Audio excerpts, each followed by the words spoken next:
Hello friends, Archana glamour ಗೈಡ್ಗೆ ಎಲ್ಲರಿಗೆ ಕೂಡ ಸ್ವಾಗತ. ಇವತ್ತು ನಾನು ಪೆಡಿಕ್ಯೂರನ್ನು ಮಾಡ್ತಾ ಇದ್ದೇನೆ. ಕಾಲಿನ ಆರೈಕೆ ನಾವು ಮನೆಯಲ್ಲೇ ಹೇಗೆ ಸುಲಭವಾಗಿ ಮಾಡ್ಕೊಳ್ಬೋದು ಅಂತ ಇವತ್ತು ಮನೆಯಲ್ಲೇ ಪೆಡಿಕ್ಯೂರ್ ಮತ್ತು ಮೆನಿಕ್ಯೂರ್ ಅಂದರೆ ಕೈಗಳದ್ದು ಕೂಡ ಬೇಕಾದರೆ ಯಾವ ರೀತಿ ಮಾಡೋದು ಅಂತ ನಾನು ತಿಳಿಸ್ಬೋದು ನಿಮಗೆ. ನಾನಿವತ್ತು ನನ್ನ ಕಾಲಿನ ಆರೈಕೆ ಮಾಡಿದೆ. ತುಂಬಾ ಟೈಮ್ ಆಗಿತ್ತು. ಈಗ ಸಮ್ಮರ್ ಬಂದಿದೆ, ವಿಡಿಯೋ ಮಾಡೋದು ಕೂಡ ತುಂಬಾ ಕಷ್ಟ ಆಗ್ತಿದೆ. ಸೊ ಇವತ್ತೊಂದು ಪೆಡಿಕ್ಯೂರ್ ವಿಡಿಯೋ ಮಾಡಿ ಹಾಕುವ ಅಂಥೇಳಿ ಅಪ್ಲೋಡ್ ಮಾಡುವ ಅಂತ ಅಂದ್ಕೊಂಡಿದ್ದೇನೆ. ಸೊ ನಾವು ಪೆಡಿಕ್ಯೂರ್ ಮಾಡಲಿಕ್ಕೆ, ಕಾಲಿನ ಆರೈಕೆ ಮಾಡಲಿಕ್ಕೆ ಮನೆಯಲ್ಲೇ ಸುಲಭವಾಗಿ ಹೇಗೆ ಮಾಡೋದು ಅನ್ನೋದನ್ನು ಇವತ್ತು ಮಾಡಿ ತೋರಿಸ್ತಾ ಇದ್ದೇನೆ. ನೋಡುವ ಬನ್ನಿ ವಿಡಿಯೋ. ಇಲ್ಲಿ ನಾನು ಒಂದು ಬಕೆಟಷ್ಟು ಬಿಸಿ ನೀರನ್ನು ತಗೊಳ್ತಾ ಇದ್ದೇನೆ. ನಾವು ಕಾಲನ್ನು ಕ್ಲೀನ್ ಮಾಡ್ಕೊಳ್ಳುವಾಗ ತಣ್ಣೀರು ಬೇಡ, ಒಳ್ಳೆ ಕಾಲು ಇಡಲಿಕ್ಕೆ ಎಷ್ಟು ಕೊಡ್ತದೆ ಅಷ್ಟು ಬಿಸಿ ನೀರನ್ನು ತಗೊಳ್ಬೇಕು. ಹಾಗೆ ನಾನು ಇಲ್ಲಿ ಅರ್ಧ ಕಡಿಯಷ್ಟು ಲಿಂಬೆ ಹಣ್ಣನ್ನು ಹಿಂಡಿಕೊಳ್ತಾ ಇದ್ದೇನೆ. ಹಾಗೆ ಆ ಲಿಂಬೆ ಕಡಿಯನ್ನು ಅದರಲ್ಲೇ ನೀರಲ್ಲೇ ಹಾಕ್ಕೊಳ್ತಿದ್ದೇನೆ. ಮತ್ತು ಇದಕ್ಕೆ ಒಂದು 1-2.5 ಚಮಚದಷ್ಟು, ಅಳತೆ ಏನಿಲ್ಲ, ಒಂದಿಷ್ಟು ಉಪ್ಪನ್ನು ಹಾಕ್ಕೊಳ್ಳೋದು. ಉಪ್ಪು ಕಾಲು ನೋವೆಲ್ಲ ಇದ್ದರೆ ಎಲ್ಲ ಕಾಲಿಗೆ ಕಾಲಿನ ನೋವನ್ನು ಕಡಿಮೆಗೊಳಿಸುತ್ತದೆ. ನಮಗೆ ತುಂಬ ಟಯರ್ಡ್ ಆದ ಟೈಮಲ್ಲಿ ಈ ಥರ ಬಿಸಿ ನೀರಿಗೆ ಉಪ್ಪು ಹಾಕಿ ಅದರಲ್ಲಿ ಕಾಲನ್ನು ಒಂದು ಅರ್ಧ ಗಂಟೆ ಇಟ್ಟಿತ್ತಂತಾದರೆ ಕಾಲು ಸೆಳೆತ ಅಂಥದ್ದೆಲ್ಲ ಕಡಿಮೆ ಆಗ್ತದೆ. ಹಾಗೆ ನಾನಿಲ್ಲಿ ಒಂದು ಸ್ವಲ್ಪ ವಿನೆಗರನ್ನು ಹಾಕ್ಕೊಳ್ತಾ ಇದ್ದೇನೆ. ವಿನೆಗರನ್ನು ಹಾಕೊಳ್ಳೋದ್ರಿಂದ ಕಾಲಲ್ಲಿರುವ ಕೊಳೆ ಎಲ್ಲ ಬಿಟ್ಕೊಳ್ತದೆ. ಅದು ನಾವು ಕಾಲನ್ನು ಡೀಪಾಗಿ ಅಷ್ಟೇನು ಉಜ್ಜದೇ ಇರ್ತೇವಲ್ಲ, ನಾವು ಹೊರಗಡೆ ಎಲ್ಲ ಹೋಗಿರ್ತೇವೆ, ತುಂಬ ಮಣ್ಣು ಕೊಳೆ ಎಲ್ಲ ಸೇರಿಕೊಂಡಿರ್ತದೆ. ವಿನೆಗರ್ ಹಾಕಿ ನಾವು ನೀರಲ್ಲಿ ಒಂದು 1/4 ಗಂಟೆ ಅಥವಾ ಅರ್ಧ ಗಂಟೆ ನಮಗೆ ಸಮಯ ಇದ್ದ ಹಾಗೆ ಇಟ್ಟಾಗ ಆ ಒಂದು ಧೂಳು ಎಲ್ಲ ಒಣಗಿರ್ತದೆ, ಅಂಥ ಕಾಲಲ್ಲಿದ್ದ ಮಣ್ಣು ಕೊಳೆ ಎಲ್ಲವೂ ಕೂಡ ಬಿಟ್ಟುಕೊಳ್ತದೆ. ಇಲ್ಲಿ ನಾನು ಶ್ಯಾಂಪೂವನ್ನು ಹಾಕ್ಕೊಳ್ತಾ ಇದ್ದೇನೆ. ನೀವು ಯಾವುದು ಕೂಡ ಹಾಕ್ಕೊಳ್ಬೋದು. ಹ್ಯಾಂಡ್ ವಾಶ್ ಇದ್ದರೆ ಹ್ಯಾಂಡ್ ವಾಶ್ ಹಾಕ್ಕೊಳ್ಬೋದು, ಅಥವಾ ಶ್ಯಾಂಪು ಆದರೆ ಶ್ಯಾಂಪೂವನ್ನು ಹಾಕ್ಕೊಳ್ಬೋದು. ಇದು ಜಸ್ಟ್ ಒಂದು ಪರಿಮಳಕ್ಕೆ, ಹಾಗೆ ನೊರೆ ಬರುತ್ತಲ್ವ, ಅದಕ್ಕೋಸ್ಕರ ಕಾಲಿದ್ದು ಮಣ್ಣೆಲ್ಲ ಹೋಗಬೇಕು, ಅದಕ್ಕೋಸ್ಕರ ಇಷ್ಟನ್ನು ಹಾಕ್ಕೊಳ್ಳೋದು. ಈಗ ನೀರನ್ನು ಚೆನ್ನಾಗಿ ಎಲ್ಲ ಉಪ್ಪು ಎಲ್ಲ ಕರಗುವ ಹಾಗೆ ಚೆನ್ನಾಗಿ ಕಲಸಿಕೊಳ್ಳೋದು. ಈ ನೀರಲ್ಲಿ ನಾವು ಈಗ ಕಾಲನ್ನು ಇಟ್ಕೊಳ್ಬೇಕು. ಕಾಲನ್ನು ಇಟ್ಕೊಂಡು ಒಂದು ಅರ್ಧ ಗಂಟೆ ಅಷ್ಟೊತ್ತು ಆದರೂ ಇಟ್ಕೊಳ್ಬೋದು. ಮತ್ತು ನೀವು ಬೇರೆ ಇನ್ನೇನಾದರೂ ಹಾಕ್ಕೊಳ್ಳೋದಾದರೂ ಹಾಕ್ಕೊಳ್ಬೋದು, ಕಾಲಿಗೆ ಸಂಬಂಧಪಟ್ಟ ಹಾಗೆ ಕೆಲವು ಐಟಮ್ಗಳನ್ನು. ನೀವು ಶ್ಯಾಂಪೂ ಅಥವಾ ಹ್ಯಾಂಡ್ ವಾಶ್ ಯಾವುದು ಕೂಡ ಬಳಸ್ಬೋದು, ತೊಂದರೆ ಇಲ್ಲ.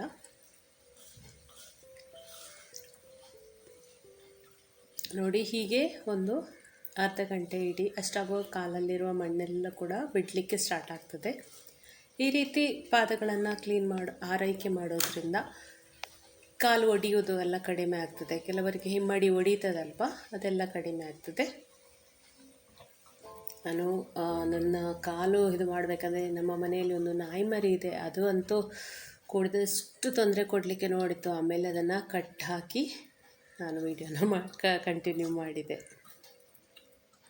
ನೋಡಿ ಎಷ್ಟು ಟ್ಯಾನ್ ಆಗಿದೆ ಕಾಲು ಅಂತ ಹೇಳಿ. ಈ ಬಿಸಿಲಿಗೆ ನಾವು ಹೋಗೋದ್ರಿಂದ ಈ ಸಮ್ಮರಲ್ಲಿ ಕಾಲು ಕೂಡ, ಅಂದರೆ ನಮ್ಮ ಮುಖ ಸ್ಕಿನ್ನೆಲ್ಲ ಹೇಗೆ ಟ್ಯಾನ್ ಆಗ್ತದೋ ಹಾಗೆ ಪಾದ ಕೂಡ ತುಂಬಾ ಟ್ಯಾನ್ ಆಗಿರ್ತದೆ. ಡಿಫ್ರೆನ್ಸ್ ನೋಡಿದರೆ ನಿಮಗೆ ಗೊತ್ತಾಗ್ಬೋದು. ನಾನಿದು ಮಾಡೋದಕ್ಕಿಂತ ಮೊದಲೇ ಎಷ್ಟು ಟ್ಯಾನ್ ಆಗಿತ್ತು ಅಂಥೇಳಿ. ಉಗುರು ಕೂಡ ಹಾಗೆ ತುಂಬ ಉದ್ದ ಬಂದಿತ್ತು ನಂದು. ಉಗುರನ್ನೆಲ್ಲ ಕಟ್ ಮಾಡಿ ಆಮೇಲೆ ನಾನು ನೀರಲ್ಲಿಟ್ಟದ್ದು ಕಾಲನ್ನು. ಹಾಗೆ ಉಗುರಿನ ಸೈಡಲ್ಲೆಲ್ಲ ಮಣ್ಣಿರುತ್ತಲ್ಲ, ಅದನ್ನು ನಾನು ನೈಲ್ ಕಟರ್ ಬ್ರಷ್ ಇದೆ ಅಲ್ಲ, ನೈಲ್ ಕಟರ್ನಲ್ಲಿ ಸೈಡಲ್ಲಿ ಅದನ್ನು ಉಜ್ಜುತ್ತಾ ಇದ್ದೇನೆ. ಹೀಗೆ ಮಾಡೋದ್ರಿಂದ ಉಗುರು ನೀರಲ್ಲಿ ಒಂದು ಅರ್ಧ ಗಂಟೆ ನೆನೆಸಿದ ಕೂಡಲೇ ಅದು ನೆನೀತದೆ ಕಾಲು. ನೋಡಿ, ಆಗ ಕಾಲಲ್ಲಿದ್ದ ಕೆಸರೆಲ್ಲ ಬಿಟ್ಕೊಳ್ತದೆ. ಚೆನ್ನಾಗಿ ತೊಳಿಬೇಕು. ನೀವು ಪಾರ್ಲರಲ್ಲಿ ಎಲ್ಲ ಹೋಗಿ ಮಾಡ್ತೀರಾ, ಇದನ್ನೇ ಮಾಡೋದು. ಅಲ್ಲಿ ಮಾಡೋದನ್ನು ನಾವು ಮನೆಯಲ್ಲೇ ಮಾಡಿದರೆ ದುಡ್ಡು ಕೂಡ ಉಳಿತದೆ, ಅದಕ್ಕಿಂತ ಕ್ಲೀನ್ ಕೂಡ ಆಗುತ್ತೆ, ಏನೂ ತೊಂದರೆ ಇಲ್ಲ. ನಾನಿಲ್ಲಿ ನಿಂಬೆ ಹುಳಿಯದ್ದು ಸಿಪ್ಪೆ ಇತ್ತಲ್ವ, ಅದರಲ್ಲಿ ಕಾಲನ್ನು ಉಜ್ಜುತ್ತಾ ಇದ್ದೇನೆ. ನಿಂಬೆ ಹುಳಿ ಸಿಪ್ಪೆಯಲ್ಲಿ ಕಾಲನ್ನು ಉಜ್ಜೋದ್ರಿಂದ ತುಂಬಾ ಒಳ್ಳೆಯದು. ಟ್ಯಾನ್ ಹೋಗುತ್ತೆ, ಕಾಲು ತುಂಬ ಟ್ಯಾನ್ ರಿಮೂವ್ ಆಗುತ್ತೆ, ಕಪ್ಪಿದ್ದಂಥದ್ದು ಬಿಳಿ ಆಗ್ತದೆ. ಕುತ್ತಿಗೆ ಸುತ್ತ, ನೆಕ್ ಸುತ್ತ ಎಲ್ಲ ಕಪ್ಪಿದ್ರೆ ಕೂಡ ನಿಂಬೆ ಹುಳಿ ಮತ್ತು ಸ್ವಲ್ಪ ಸೋಡದ ಹುಡಿ, ತುಂಬ ಅಲ್ಲ, ಸ್ವಲ್ಪ ಚಿಟಿಕೆ ಸೋಡದ ಹುಡಿಯಷ್ಟು ಹಾಕ್ಕೊಂಡು ಕುತ್ತಿಗೆ ಭಾಗದಲ್ಲಿ ನಿಧಾನವಾಗಿ ರಬ್ ಮಾಡಿದರೆ ಅಲ್ಲಿ ಡಾರ್ಕ್ ಇರುತ್ತಲ್ಲ ಕುತ್ತಿಗೆ ಸುತ್ತ, ತುಂಬ ಸೋಡದ ಹುಡಿ ಹಾಕಬೇಡಿ, ಅದು ತುಂಬ ಉರಿಲಿಕ್ಕೆ ಸ್ಟಾರ್ಟ್ ಆಗ್ಬೋದು. ಚಿಟಿಕೆಯಷ್ಟು ಸೋಡದ ಹುಡಿ, ಒಂದು ಸ್ವಲ್ಪ ಲಿಂಬೆಹಣ್ಣು, ಹಾಗೆ ಟೊಮೆಟೊ ರಸ ಮತ್ತು ಕಡಲೆ ಹುಡಿ ಎಲ್ಲ ಹಾಕಿ ನೆಕ್ಕನ್ನು ಮಸಾಜ್ ಮಾಡೋದ್ರಿಂದ ನೆಕ್ಕಿನ ಸುತ್ತ ಇದ್ದಂತಹ ಕಲೆ ಅಥವಾ ಕಪ್ಪಾಗಿರುವಂಥದ್ದು ಕಡಿಮೆ ಆಗ್ತದೆ. ಹಾಗೆ ಟೊಮೆಟೊ ರಸ ಮತ್ತು ಅಕ್ಕಿ ಹುಡಿ ಎಲ್ಲ ಹಾಕಿ ಕೂಡ ರಬ್ ಮಾಡಿಕೊಡ್ಬೋದು ಕುತ್ತಿಗೆಗೆ. ಇಲ್ಲಿ ನಾನು ಫ್ರೂಟ್ ಆ್ಯಂಡ್ ಅರ್ತ್ ಅಂತೇಳಿ ಒಂದು ಫೇಸ್ ಪ್ಯಾಕ್ ಇದೆ. ಇದು ಟ್ಯಾನ್ ರಿಮೂವ್ ಮಾಡುತ್ತೆ.